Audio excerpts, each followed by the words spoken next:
This is the Ford Theater, brought to you by the Ford Motor Company, builders of Ford, Mercury, and Lincoln cars. Starring Raymond Massey and Eva Le Gallienne in Years Ago by Ruth Gordon with Patricia Kirkland.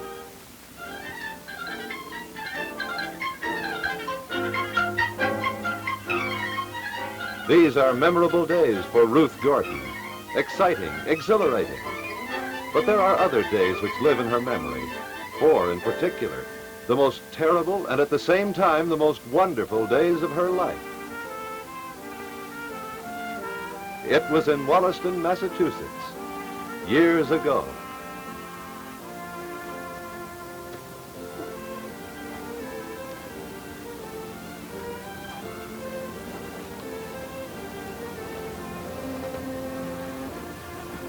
Ruth Gordon Jones, will you stand still? I hate Jones for a name.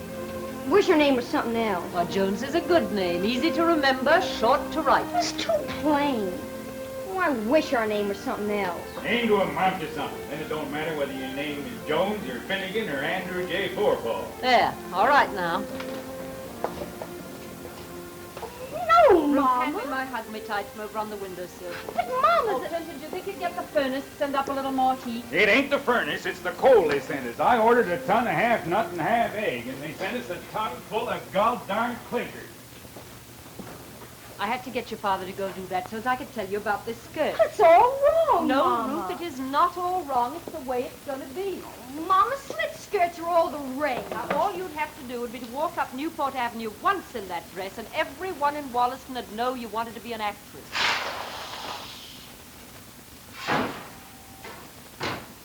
If you don't feel able to tell your own father, then don't go flaunting it out for everybody else. But Now, what? Ruth, do you or do you not want your father to know you want to be an actress? No. Well, then don't go appearing before him in a hobble skirt with a slit. You not only look like an actress, you look downright fast. If it wasn't for you and Pop, I'd go in Boston and be fast right this minute. Get your other dress on. Well, thermometer says 4 above. Of course, ours ain't a reputable thermometer. No one's is. Warmer in here already. Achoo! Get that cat off the register. Warm air coming up through Catpearl. Give me back my old malaria. Come along, Get him Punk. off of there. I ain't gonna let him lie around warming up all his germs. Why, Punk's a clean, healthy cat. He ain't got no germs. Achoo! What good's a cat anyway? What about throwing him away? Now, Clinton, you just like to hear yourself talk, but you don't fool anybody, not even Punk. You got your grocery list ready for purses? Oh, Clinton, do you want to do that now? I hate Ruth for a name. Wish my name was Zoe. Why, Ruth Gordon Jones, a pretty name. Sounds just like any old name. Wish you'd throw a portent. There's a girl goes to Quincy Mansion School named Fentress Serena Curlin. And the queen of the Hawaiian Islands is named Lily Ukulani. What's that got to do with anything? Didn't they send no order sheet? Well, isn't it there with the catalog? Oh, mercy, I declare, I don't know where that gets to. It don't get no place. Order sheet gets where it's put. Yes, I know it does, but where's that? Can't you help your mother, Gwendolyn Genevieve? What? Come do something useful. Oh, here it is, in the Stein. Well, if it don't beat the Dutch. Every 2 weeks we get order of groceries sent out from Boston from S.S. Percy. Every Saturday I buy the eggs and meat down to Faneuil Hall Market. And on Friday I get a fish at T-Wharf. Yet every week comes dribbling in this blasted Bacchus grocery bill. I know it, Clinton, but I'm just not a wizard. Now, you know I'm not. I can't tell exactly, absolutely, 2 weeks ahead just what I'm going to use for the next 2 weeks to come. Well, it beats the Dutch why you can't. A cook on a vessel can. If you're out in the Straits of Singapore and you want a can of lard, there are 2 things you can do. You can have it with you or you can do without. What's this butter? I thought Ruth went and bought that stuff from the farmer, brings it into Brigham. Well, no, she started to. but- Lazy as a louse. How old is she anyway? 14? 15? I'm 16, Papa. When I was that age, I'd spent 9 years for the mast. Pull your skirt up in the back, Ruth. A gauze skirt gets stretched sitting on it. Papa won't mind. Mama, please don't be disgusted. What's this cat's meat? Is that the steak we had last night? Why, of course not. Why, that was called Louisiana steak. I got it from a receipt from the Boston Globe, and you certainly ate it like you liked it. Well, if it's so good, why don't you give some of it to Punk? What's he want special cat's meat for? What's good enough for me is good enough for him. No, dear, you got it all wrong. Oh, you mean it ain't good enough for him? I'll kick that cat clear to Gibraltar and back home Now, again. Clinton. Dribble, dribble, dribble. That's where the money goes. Mellon's Food Company pays me $37.50 a week to be foreman of their factory. And you got me running up bills like it was D.W. Dollar for president of the whole Mellon's Food Why, Company. Clinton saying we live like Mr. Dollar does. What do we want a cat for anyway? Clinton, he's just a poor, dumb animal. I don't see he's so dumb. He don't do no work. He's got a fair to middling place to live in, and onwards and upwards of 3 to 40 square meals a day. Darned if I don't wish I was a cat. Last week, I paid back as $1.98, and this week it's over $2. Well, only 22 cents, dear. I'm 52 years old, and I've been with the Mellon's Food Company for 24 years, and I got $60 in the bank to show for it. Oh, well, I guess money ain't everything. Well, poverty is. Poverty's about the only thing there is in my whole world. Why, Clinton, you're just crazy. Oh, I guess you're all tired out. Well, if I'm crazy 'cause I'm poor. There ain't one single thing you mentioned that we can afford. I can't even afford to take a cold.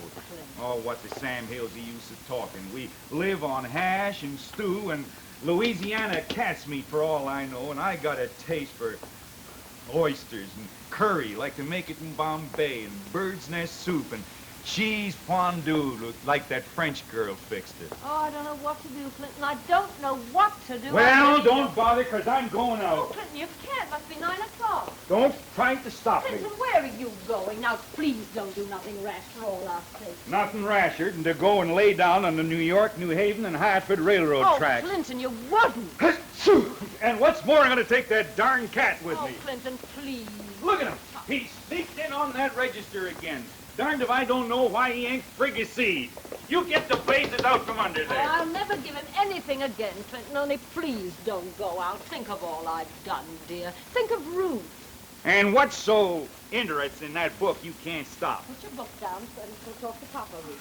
It's a magazine. Well, put it down and pay attention. Papa wants to talk. Oh, who is that? See who that is, Ruth, and if it's anybody, they can't stay. Oh, and pull your skirt down the back, Ruth. It shows your equipoise. Oh, Mama, please. Oh, Rosanna, with them, Mr. Catherine, Jones, follow. Mr. Jones. Oh, young lady. Oh, Come over by the sideboard. The register will warm you up. Catherine, if you stand near the register, you'll get chilblains. If your feet are cold, never stand near the heat. Just stick them in cold water. I stand by the register all the time, Mr. Jones. Lay your coat in the hall, Catherine. Ma, you've grown some more. Mama, please. What? People don't want to be talking about how tall they are. Catherine, do you keep telling your mother what to say all the time? Well, quite a lot of the time. We have to do Latin. No, you stay right here. Papa and I'll take our things into the kitchen. Chilblains is an awful thing. Sailing into Halifax one time, December it was. December takes a toll of more vessels than any other month. Papa, no one's got chills, They will if they stand near the register or get their feet wet in the snow. Chilblains don't only attack the hands and feet. In some instances, they've been known to cause damage to the nose. Sailing through the northern straits one time, board a vessel answering to the name of Maude. That was my first voyage out. I had my spyglass. Picture down, Ruth. Girls might like to take a look at her. Here it is. I bought her while we was taking on cargo at Liverpool. Here, Catherine, you take a look. She's as good as she ever was. Best glass to be had for the money. Uh-huh. Now, you too, Ann. The lens is ground by Carl and Roush of Hamburg. I set great store by that glass. Put it back on the sideboard, Ruth, right where it was. If you ever have occasion to be Clinton, in the daily Hamburg... Bacchus slips is on the kitchen spindle. You bring Percy's order sheet and I'll go light the lamp. Don't never try to make port in Halifax in wintertime if you can make other arrangements.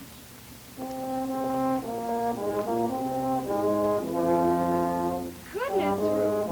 You off. Was he a sailor, Bob? Oh, sure, but of course it was quite a while ago. Look. What is it? It's a letter from Miss Doris Olson, the leading lady of the whole John Craig Castle Square Stock Company, inviting me to come and see her after the matinee tomorrow. I don't believe it. Come and see her behind the scenes. How did it happen? I wrote her how I would start going on the stage, and she wrote me back a letter to come and see her. Well, right in her own dressing room. Ruth! Oh, I'm fainting. When are you going to tell your father? Tell him what? About going on the stage. Ruth, haven't you told your own father you're going to be a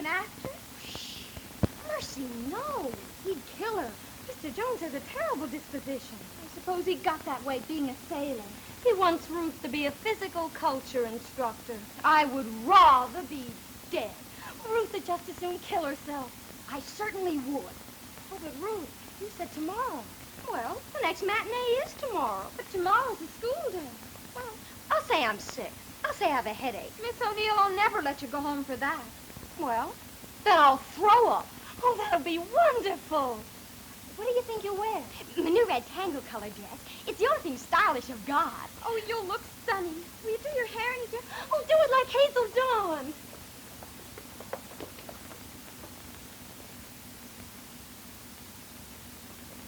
I look funny. You look darling. I don't mean my hair. I mean all over. Fred Whitmarsh went and told Gladys Bain that Ruth had a cute shape. Catherine Falls. Why, that's repulsive. Fred Whitmarsh, mercy. He's cute, though. Oh, he's all right. He's nothing. He's rich. He's nothing. Stay out to Cambridge, but tonight was my sister Lillian's birthday, so I came out home to supper, and then I saw the light on here, so I knew you were still sitting up. Anne and Catherine had to come over to do some Latin.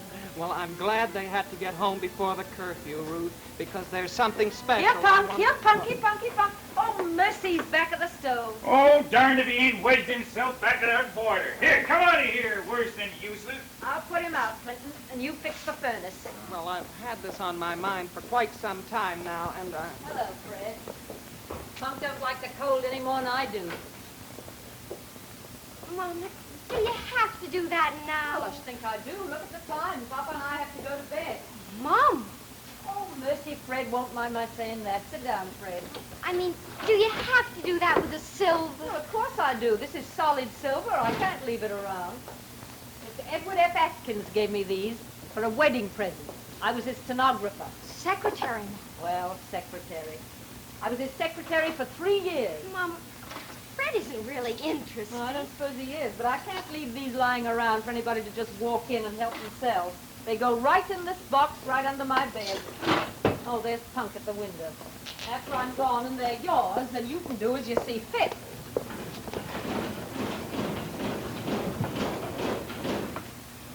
Put him down cellar, Ruth. Oh, Mama, now I'll get all Oh, he's not shedding his coat in January. Don't be so notional. Here, Papa. All right, go downstairs, Punky boy. Good night, Ruth. Good night. Mama, please. Good night, Fred. Now, Ruth, don't stay up too late. You'll be in bed by 9:30. And Fred, you come again. Well, good night, young man. Turn the lamp out when you're through with it. Electric costs money. Good night. well, I don't know how you feel about it. I don't know even if there's anyone you'd rather go with. Where? And of course, it isn't for several months. Vinton! Uh-huh. But I know there's no one else Oh, that I want. Vinton! Did you sing out? The alarm clock says 9:17. Is that right? Well, close enough. Say, it's kind of noisy in here. Would you want to go in the kitchen and maybe make some cocoa? Perish the thought. Oh, Oh, where did you mean for me to go? Why, Clinton, are you going to take a bath? No, just testing her out. See, the pipes ain't froze. Oh. well, if you don't feel like cocoa, Uh-uh. then would you want to go in the kitchen and get a glass of water? No, thanks. Let me know when you're through, Clinton. I want to get in there. Well, cocoa or water or anything. No? I just thought maybe you might be thirsty. All right, go ahead. All clear. All things bright and beautiful, all creatures great and small. Well, the only thing is, I just thought maybe in the kitchen No, we could... Fred. I'm not ever going in the kitchen. Well, that is not ever with a fella. Oh. Well, I don't care anything Even about if it it was personally. I just President thought- Taft asked me to make some cocoa, I wouldn't go in the kitchen with him. President Taft's married. Well, I can't help it. Well, anyway, what I came to ask you about, and the reason I came to ask you tonight is the Harvard Class Day Invitations Committee got elected today, and, well, I'm on the committee, Oh, Fred, that's dandy. and you're the only girl I feel this way about, so would you come to Harvard Class Day with me? Fred. It's not till June, of course. Oh, Gee, Fred. It's June the 15th. Harvard class day. Golly. Fred, I never really did think that anyone so long as I lived would ask me to go to class day at Harvard College. And here I am, and I did get invited. Oh, gee, Fred, even if I never do go, it's dandy being invited. Well, now, what do you mean if you never do go? You're coming with me. I'd like to, Fred. You know what Harvard class day sort of means. You know, it's serious.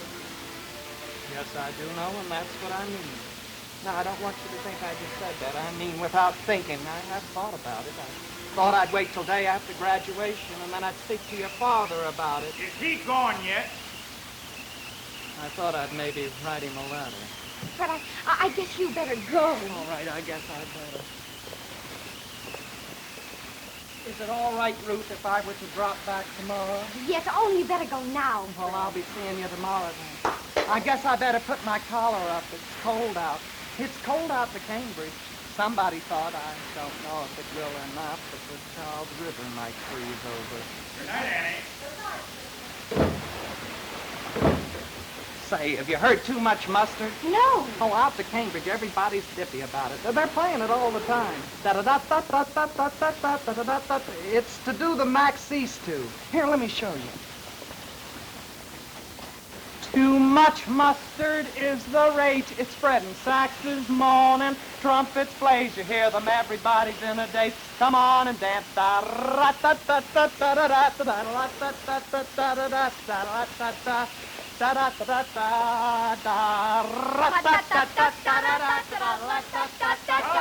Claflin's gone and turned on his gramophone again.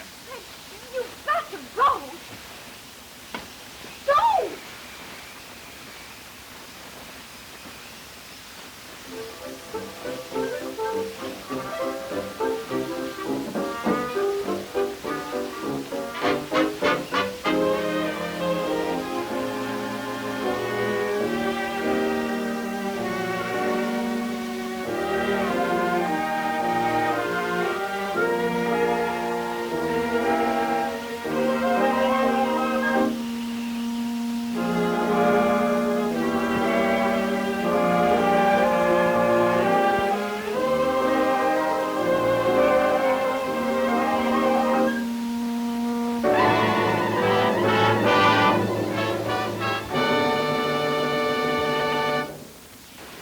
At the time of our play, going for an automobile ride was still something of a special event. One should really have special clothes. A duster, for example.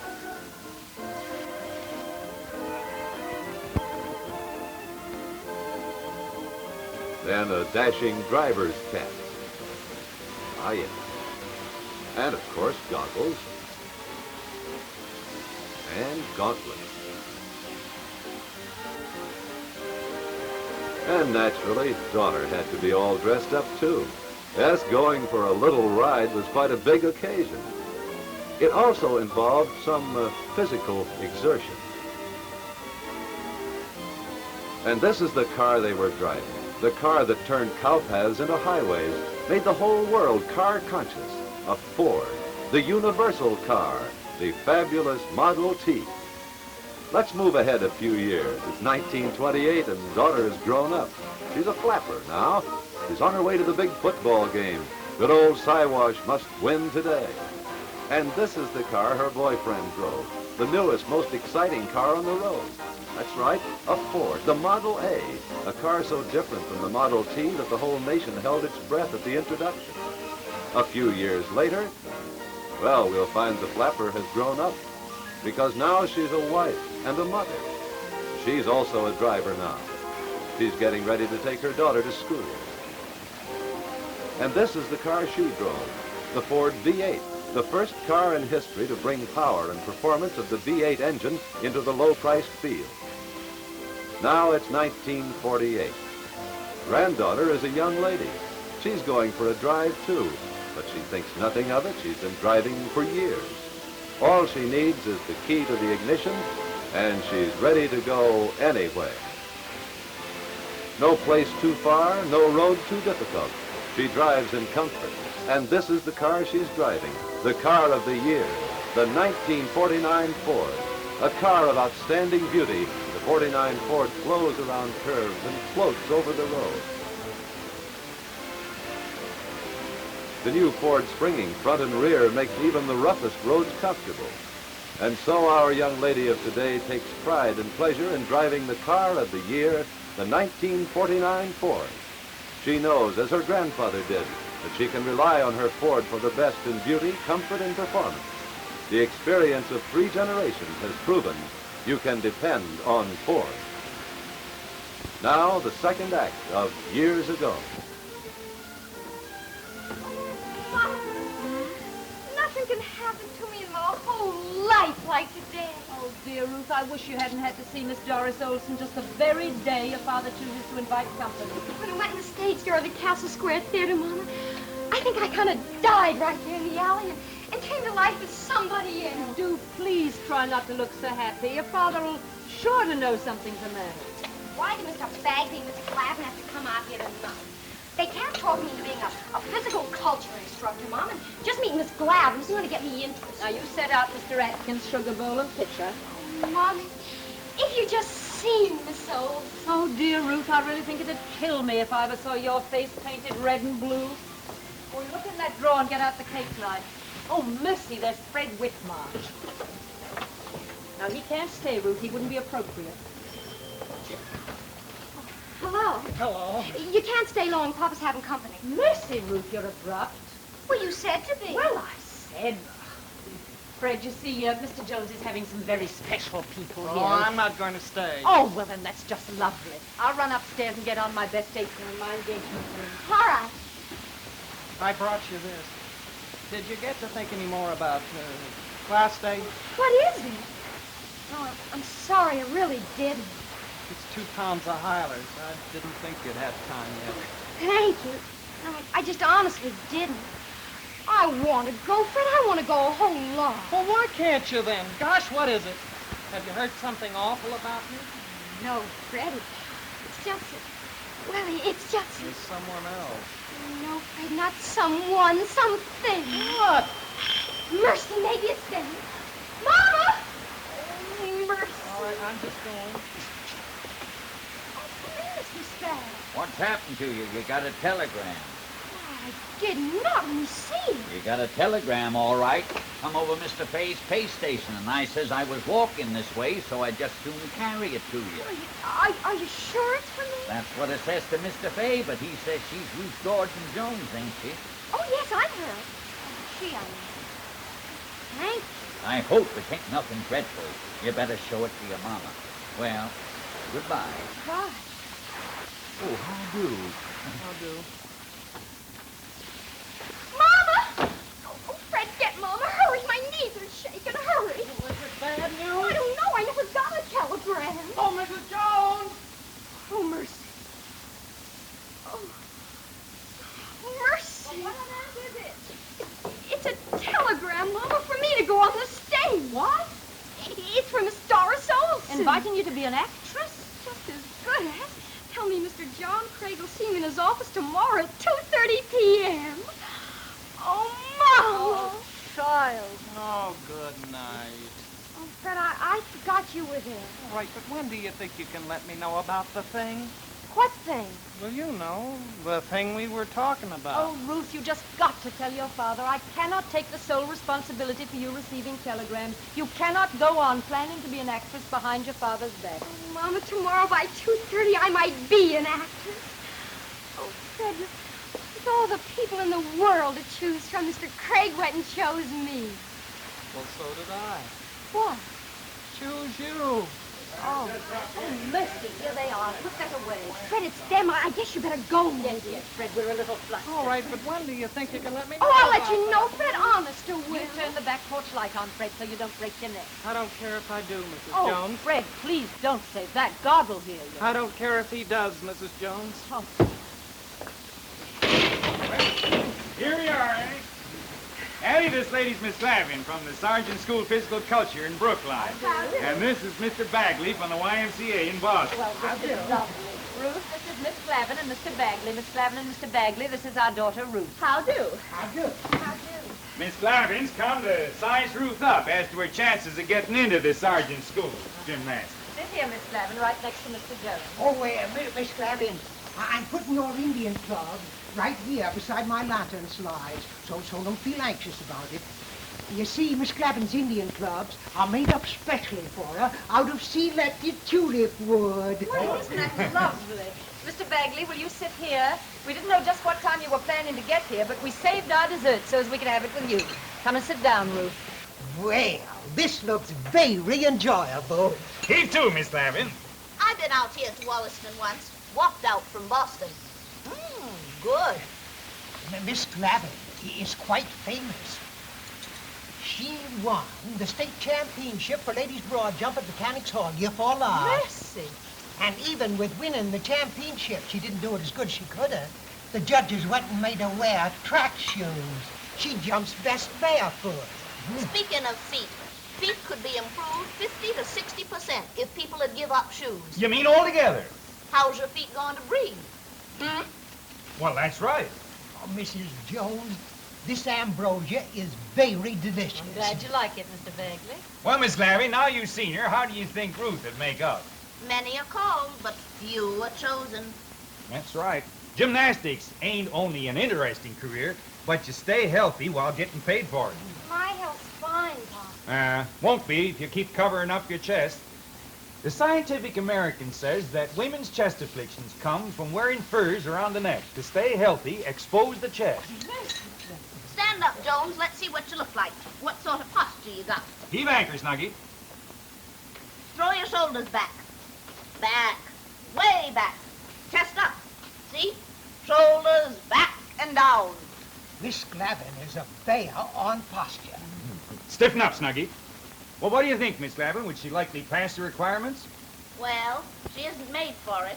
But on the other hand, she hasn't got anything the matter. Well, God darn it, that's a relief. Of course, physical culture is a very demanding career. It means giving up all sorts of indulgences. Wine, tobacco, late hours. Oh, Ruth, don't indulge. When I was her age, I give up wine, but I give it up for hard liquor. Physical culture isn't for everyone. You gotta devote your whole 24 hours. Physical culture ain't something you can just take laying down. Ruth knows that. Well, I know how she feels, so I don't mind helping a little. A little help paves the way. Mr. Bagley's told me how anxious you feel, so before I dropped out here, I made arrangements for her to come out to sergeant's school. And if she passes muster, then I fixed it so she don't have to wait for the autumn course. She can begin the summer term starting day after 4th of July. God darn it, Miss Glavin, you're a daisy. Yes, because summer term is the hardest to get into. Snuggie, you're sailing in luck. So you just hurry out to sergeant's school tomorrow afternoon at 2 o'clock, standing up good and straight. She'll be there with bells on. Anything you want to ask me? Well, Ruth never was very talkative. No better way to learn than to listen. It's a still sow sucks the most swills. Why, I nearly went and forgot. I brought you out this list of questions. You fill out the answers and bring it with you tomorrow. Oh, we'll take care of that tonight. Oh, Miss Glavin, if we want to catch that train you said, we'd best to get a wiggle on. Well, that clock ain't far off. We'll just make a noise like a hoop and roll away. And be sure and come again when you can stay longer. If I ever see them again, I'll kill myself. I wouldn't live through this twice. Now, Ruth, people aren't planning their lives just to suit you. They probably didn't care for you either. Walking to Wollaston, I thought I'd have to throw them. Now, just you clear away these dishes. That'll relax you. Every single minute it got more disgusting. Fine man, Mr. Bagley. Glad you had a chance to meet him, Annie. Seems like a very lovely man. And Miss Glavin. The moment I seen her, I liked the cut of her jib. Very prepossessing. Well, now. Oh, Clinton, couldn't you wait till we cleared away the dishes? Oh, throw them away like later. Yeah, but Clinton... Dishes ain't vital, Mama. We've got a daughter going to enroll tomorrow in Sergeant's Physical Culture School. That's accurate. Now, let's see. Name, Ruth Gordon Jones. Age. 16.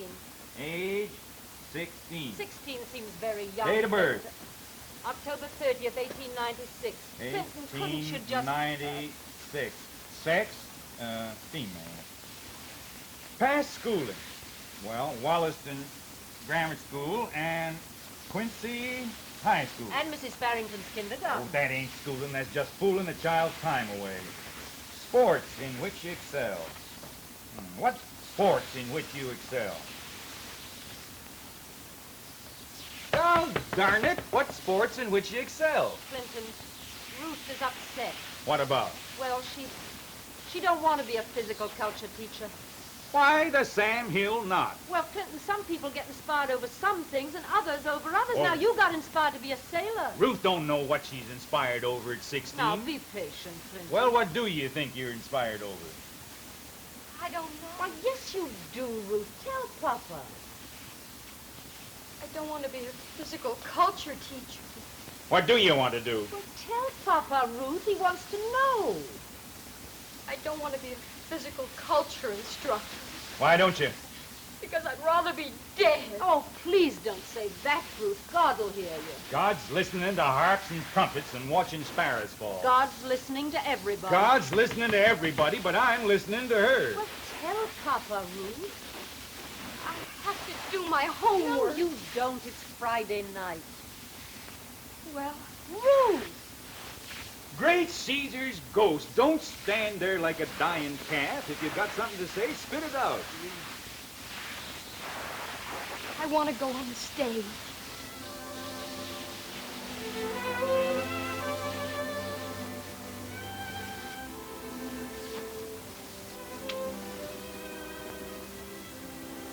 What makes you think you got the stuff it takes? I don't know. What give you the idea? I don't know, Papa. Maybe I got to be roving like you And felt. Clinton, she's got the chance. Ruth got a telegram today. Well, tell Papa about it, Ruth. He wants to know. I got a telegram from Miss Doris Olson, the leading lady of the whole John Craig Castle Square Stock Company, saying there was a place opening up there, and Mr. Craig will see me tomorrow. John Craig of the Castle Square Theater? Yes, Papa. He wants you to be in the company? Well, there's a chance, and Mr. Olson says for me to go see him tomorrow at 2:30 in the afternoon. What makes you think you're an actress? Well, she's not statuesque, of course, but she looks all right when she remembers to stand up straight. And when Ruth smiles and don't look like a thundercloud, she can be very appealing. And she has all sorts of artistic leanings. And mercy, Clinton, well, some things you just got to trust in the Lord. Oh, Lord or no Lord, when you stand up at a meeting, you got to deliver the goods. I seen actors and actresses all my life nearly. I ain't never seen none look like you. Well, they say Maude Adams is very lovely, Clinton. But would you say she was very actressy? Papa, please. Please don't make up your mind against me. Won't you just please give me a chance? I got something I can recite to you. Some speeches from some plays I learned. Some pieces you learned by heart? Well, I learned millions of them, but I'll pick out just one comical and one tragic. I'll stand on the landing. That'll be like a stage. Make me a willow cabin at your gate and call upon my soul within the house. Write loyal candles of contented love and sing them loud even in the dead of night. Hold on a minute. Is this one comical or tragical? That was comical, Papa, but I guess it didn't sound so. Wait a minute. Maybe I have to do the tragic. Tell me not, friar, that thou hearest of this, unless thou tell me how I may prevent it. If in thy wisdom thou canst give no help, do thou but call my resolution wise, and with this knife I'll help it presently. God join my heart and Romeo's, thou our hands. And ere this hand by thee to Romeo sealed should be the label to another deed, or my true heart with treacherous revolt turn to another, this shall slay them both. Be not so long to speak. I long to die, if what thou speaks not of remedy. It's really remedy. That's the pronounced die. Remedy. Yeah. You think you can be heard? Oh, I can do it louder. Tell me not, friar, that thou hearest of this. Well, you can be heard. You think people will shell out money to hear this? I can learn it if anybody will teach it to me. And Miss Olson said Mr. John Craig is a very wonderful director. This Miss Olson seems like a very lovely person, Clinton. I wrote her, Papa, how I would start going on the stage, and she wrote me back a letter. Answered Ruth's letter, Clinton. Take a letter. And said I could come to see her. And please don't get mad, Papa, but I had to see her close, too. Papa, you say I'm not like actresses, but I'm not like Miss Glavin either. Ruth's like you, Clinton. Morning, noon, and night. When did all this go on? This afternoon, Papa. I wish I'd told you right off. What took place? Well, she said the best thing to do was to get a job and begin acting. Oh, this is before she talked to Mr. Craig for it. She said if I went to New York City to do it, I'd better live there at a place called the Three Arts Club. It's like the YMCA, Clinton. Why, WCA? Well, YW. There goes Miss Glavin and Mr. Bagley. They were very lovely. Acting on the stage ain't near so benefiting as being a physical culture teacher. It ain't a healthy life or easy one. Oh, dear, nobody has problems like we have. This Mr. Craig might want you to commence acting right away. I will, then. Not finish your schooling? Pop, every minute counts. Why, well, Maude Adams started when she was only 6 weeks old, and here I am going on 17. Education is something you can't afford to be without. But, Pop, I've got my education practically. There's only a few months more. But then you'd graduate. Well, what's that? I ain't arguing with you. I'm laying down the law. You finish your schooling. Pop, I've got all I need, and I can't pick and choose my chance. Your chance can come when you're equipped to accept it. Papa, I've got to do what Mr. Craig tells me to. Well, I'll never get anywhere if you don't let me start. Booth's never had a diploma. I ain't bringing up booze. You send word to this fella you ain't open to offer. Papa, I never stood up to you before. This time I have to. I got a right to my opportunity. If I'd a mind to, I could send you to Jordan Marsh's tomorrow and put you to work behind the counter. I choose to educate you instead. Your mother and I choose to do without so you can be educated. Papa! No, God darn it, no. Put the cat out and batten down the hatches. Time to get to bed. Mama! Where's what your father said? Mama, Papa ruined my chance. I can't tell John Craig what to do. Now, don't you start raging around. You better be thankful he didn't put his foot down on your being an actress at all.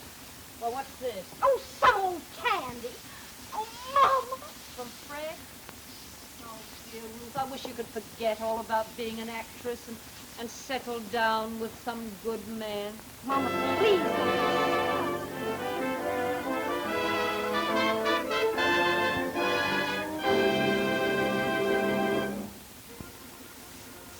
Now a preview of high style for spring 1949.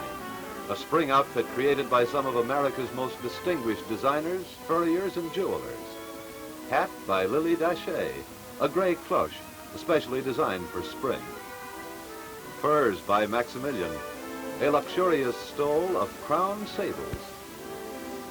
Jewels by Cartier, sapphires and rubies in a superb bracelet and ring, designed in the Cartier manner. The suit, specially designed by Philip Mangone. It has a simple tailored jacket of gray and beige tweed broadcloth trimmed in gray, and a slender skirt of tweed. A classically simple suit by a master designer, Philip Mangone. And the fabric by the Ford Motor Company. Yes, fabric by Ford, the very fabric that's used for the upholstery in this rear seat of a Ford custom sedan. A gray and beige tweed broadcloth, so smart that master designer Philip Mangone delighted in using it for a handsome new suit, so durable and practical that it will serve Ford owners for years. Not only is the material carefully chosen, but it is carefully used, as finely tailored in the car as in the suit. Then the whole interior of the 49 Ford is tailored perfectly, created for comfort, convenience, and beauty. Every appointment in the Ford living room on wheels is designed for pleasing appearance as well as utility. Even the instrument panel is tailored for both beauty and efficiency, with all the instruments grouped just below the driver's eye. Perfection in detail combines with outstanding body styles, comfort, and economy in the 1949 Ford. Ride in it, and you'll know why the 49 Ford is truly the car of the year. Now, the third act of Years Ago.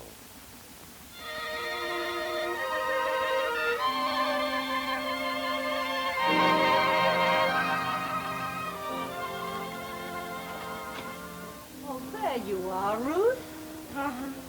Papa was wondering where you were. Where have you been all this time? Why have you got on your best gear? Did you go and see this Craig fella? Now, wait, Clinton. You let Ruth explain. I told her not to, didn't I? Yes, you did, but now you hear her, Clinton. She's got a right to say. Now, why did you do what Papa told you not to, Ruth? I had to. You had to go against my will. Wait, Clinton. Why did you disobey your father, Ruth? Thought if I didn't, I'd kill myself. You didn't sign nothing. What? Papa wants to know what Mr. Craig said. Oh, he just wanted to see me and meet me. That was all. You thought that was worth disobeying your father for? What was the meeting like? I went into his office. Yes, did you see Miss Olson there? No, she was acting at the matinee. He sat there, Mr. Craig.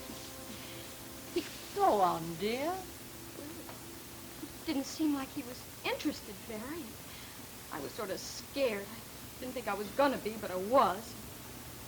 Then he looked at me like he was quite busy, and he said, "What experience have you had?" And I know Miss Olson told him I was just going on the stage now and hadn't been on yet.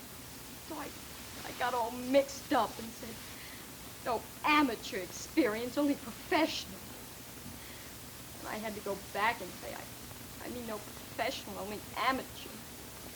And then he said he didn't think I'd fit into the company because I didn't seem like I was suited to hardly any part. Well, you got a kick in the pants. But that ain't fatal. Kick in the pants ain't never agreeable, but it don't dislocate your whole life. I told you to get an education. You get it. See, I ran away from the people who was in charge of bringing me up. They were awful people. They worked me long and hard, and then when I went against their will, they beat me and locked me in the shed. And then on Sunday, they went to church 3 times. At Christmas, when I was 8 years old, they took my good suit that I'd been wearing all winter, wrapped it up and hung it on the Sunday school Christmas tree. Oh, Clinton. I've been to the Fiji Islands, and I got along with them people. And I've been up the Baltic, where I've seen men catch fish with their bare hands and eat 'em raw, but they was pleasant spoken and agreeable. And I've ate many a bowl of rice with the heathen Chinese. But I've been up and down the whole world, and I ain't never seen anything to equal them psalm-singing hypocrites. My great aunts, Reliance and Jerusha Rogers of Orleans, Mass. So that Christmas, when I was 8, I set out for New Bedford and signed on as a cabin boy. Vessel with a cargo of whale oil bound for Barcelona. I didn't care where she was bound for. I was 8, and anything seemed better than my great aunts, Reliance and Jerusha, that was in charge of bringing me up. Oh, Clinton, if only your mother had been alive, everything would have been different. So now you see why I don't talk about my people and don't see 'em none. If I live to be 100, I'll feel bitter to 'em. They were awful people.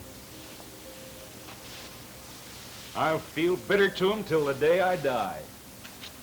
So when the time comes for my child to set out, this Craig fella don't sound like much. What did you want to go and see him for? Oh, Miss Olson recommended him. Would you take a glass of Moxie, please? Where'd you say to live was like the YWCA?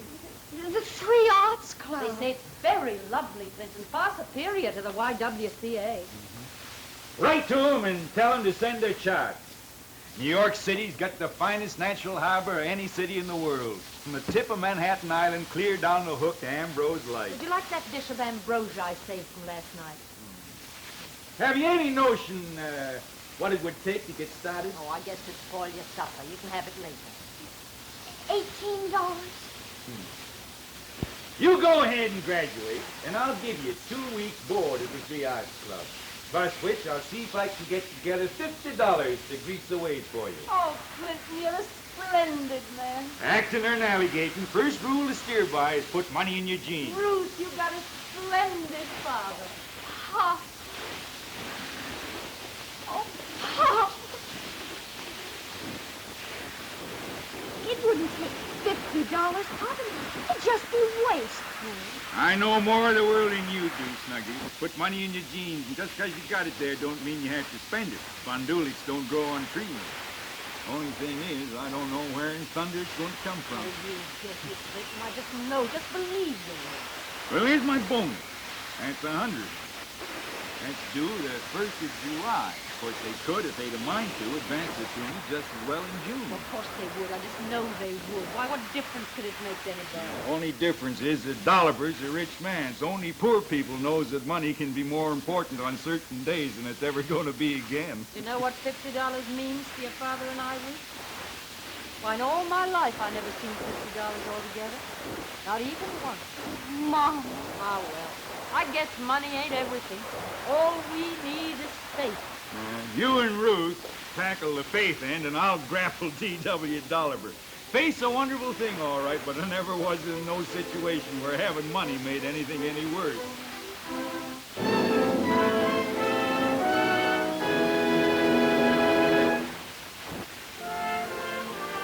What is so rare as a day in June? Then, if ever, come perfect day. This is the perfect day for the Jones household and all Ruth's friends. Uh-oh, with one exception. Well, I still don't see why you have to go to New York City the very day after your graduation. It doesn't make any difference if you start to be an actress this week or next, does it? With class day only day after tomorrow. I can't wait till day after tomorrow, Fred. Every minute counts. What's the address of the Three Arts Club? 340 West 85th Street, New York City. Our room was room number 61. It's reserved again today. Oh, Freddie, in New York City, there's a room just waiting for you to unlock the door and walk in. I'm not taking anyone to class day. I didn't ask anyone else. I'm going to miss you. Will you miss me? I don't think I will. That sounds awful. But I want to go, so I don't guess I'm going to miss anybody. I don't ever mean to like anybody. A fella. That is not unless they live in New York City or just outside. But suppose you liked a fella and he didn't live in New York City. Suppose he lived in Boston. I couldn't. Well, how could you help it if you did like him? Because I wouldn't let myself get to like him in the first place. Maybe I'll never kiss anybody, but if I do, it's either got to be engaged at the post office or the fella has to live in New York City. Or just outside. There's Mr. Sparrow. Come to my trunk. I only have a 50-cent piece, Mr. Sparrow. Well, I may have a quarter. No, I won't take a quarter, Mr. Sparrow. You give me back 15 cents. It's 25 cents to haul it. What's the extra 10 for? So as you can go across to Mr. Shunk's after you get the trunk on the station platform and buy yourself 2 Primo cigars. Oh, well, I don't mind that. A present ain't disagreeable. I thought you was going to offer me 10 cents. Well, goodbye. I'll think about your class day. Well, goodbye.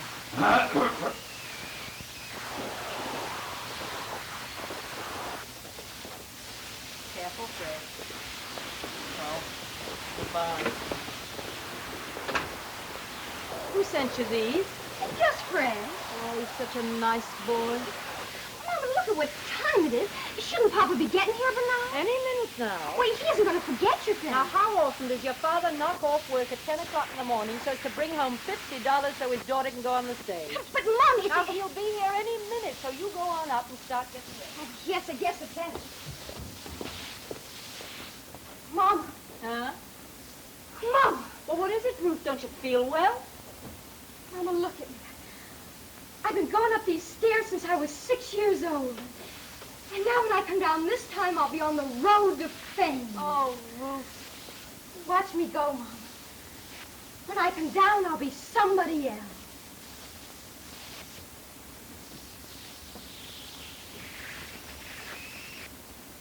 Goodbye, Mom.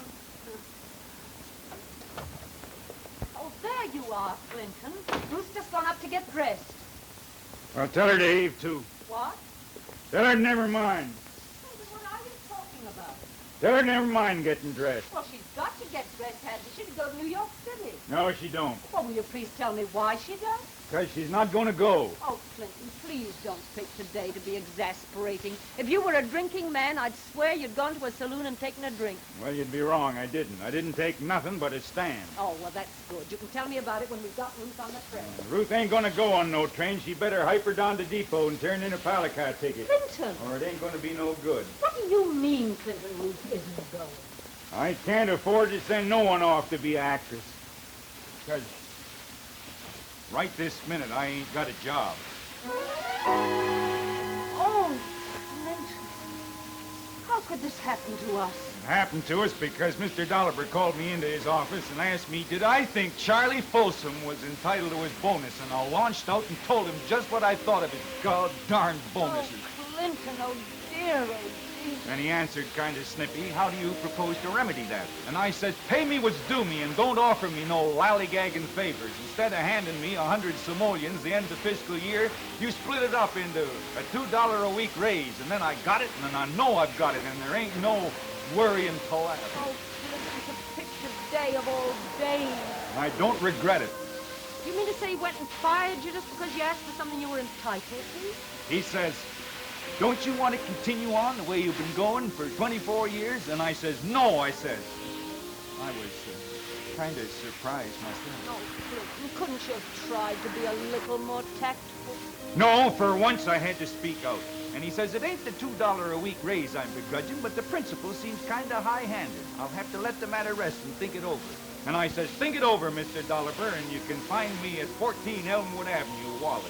But Ruth, 50 you were going to give her to go to New York City. Well, she can't go.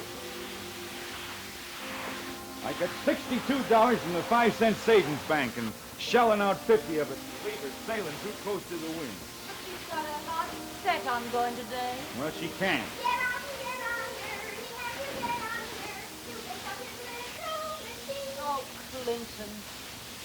I can't stretch money further than it'll go, can I? Ruth can be an actress some other time when she sees where I'm at. Well, look, Clinton, what about getting money some other way? What about collecting on the insurance, that insurance you got on me? Give Ruth the $50 and let her take the train like she planned, and then we can borrow on the insurance. I ain't gonna do no borrowing. But, Clinton, we'd only be borrowing our own. No, Ruth can wait. The stage ain't gonna fold up without her. Well, look, would you let me do this? Would you let me borrow some money on my engagement? No, God darn it, no. This is the family and Ruth's part of it, and she can take the bad with the good. Oh, why didn't you tell me this year? Look at me, Pop, I'm almost an actress already. Oh, child.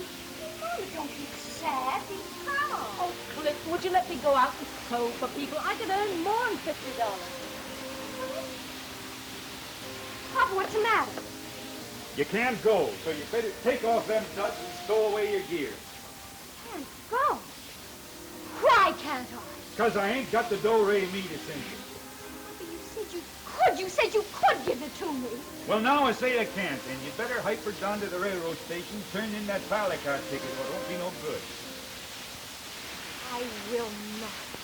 I will not take my ticket back. I will so go. You said I could be an actress, and I am going. Well, you can't. You ain't got the money. Damn, so I won't need any money. You paid my room at the 3 Odds Pub for 2 weeks in advance, and I'll go like I said I was going to. You gave me your word. Papa had it out with Mr. Dolliver, and now he's lost his position.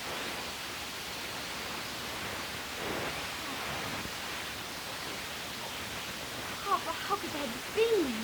Yeah, 'cause I couldn't kowtow no longer for what by rights is mine. Oh, Ruth, child, Papa wants to do for you, but now he just can't. Papa. Oh, I don't know where my handkerchief is. Get me a doily, Ruth.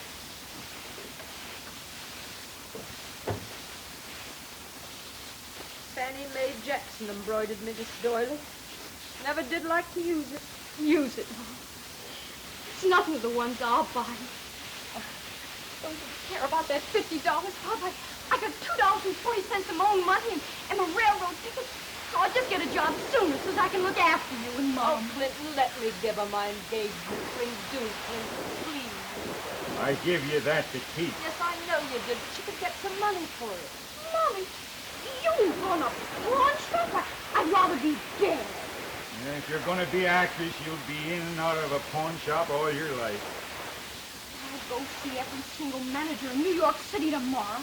I'll go see him beginning at 6 o'clock in the morning. By Godfrey, you got spirit. It's not anything I want to have.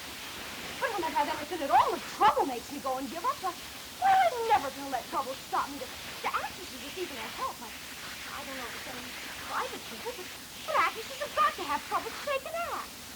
Why, I bet I can even learn to welcome trouble. I bet I can Hold on actually... now, hold on a minute. No call to render a solo on the beauties of being in the suit. On the other hand, if what it takes to be an actress is gumption, you at least got that. I know what's going on inside you, Snuggie. Your mother says you take after me, and for better or worse, I guess you do. I've always staked you up to now. And by Godfrey, I'm going to continue on the same. What are you going to do? Yeah. Gonna wrap this up in the newspaper if I can find a decent one. Get me the Boston Globe. Snuggie, when you get to New York, take this Captain Alex Ford, 22 South Street, and he'll give you $100 for it. Or if Forbes is away on a voyage, take it to any ship chandler along the street. There ain't one that won't offer you $100 spot cash. I can't.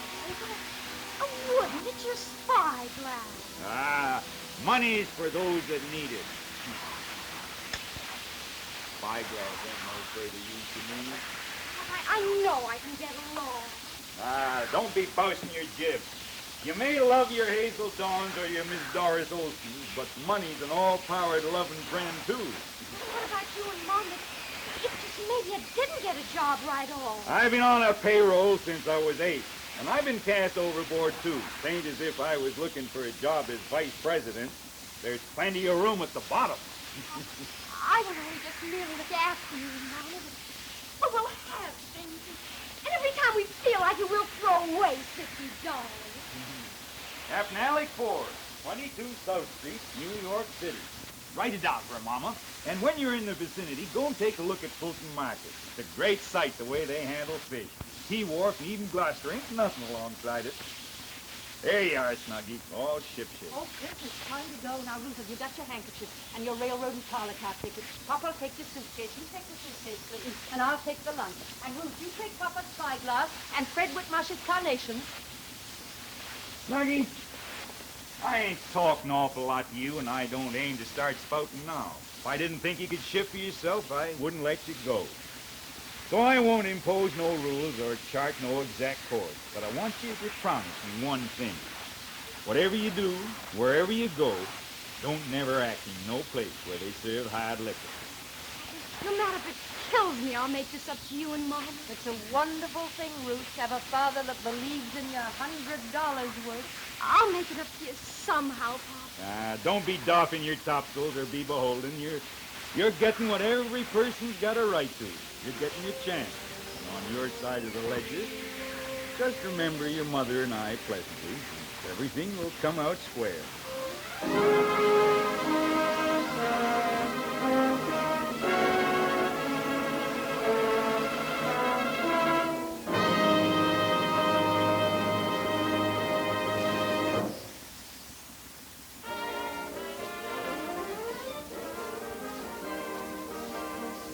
And here is our cast. Raymond Massey, Eva Le Gallienne, Patricia Kirkland, Judith Cargill and Richard Tabor, Virginia Gorski, Logan Ramsey, Jennifer Bunker, and Seth Arnold, and of course, Punk the Cat.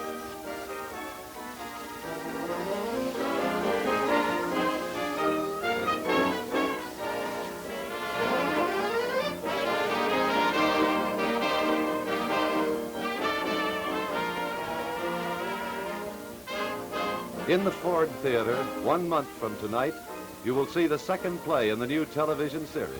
The Ford Theater is brought to you by the Ford Motor Company, builders of Ford, Mercury, and Lincoln cars, and Ford trucks, farm tractors, and motor coaches.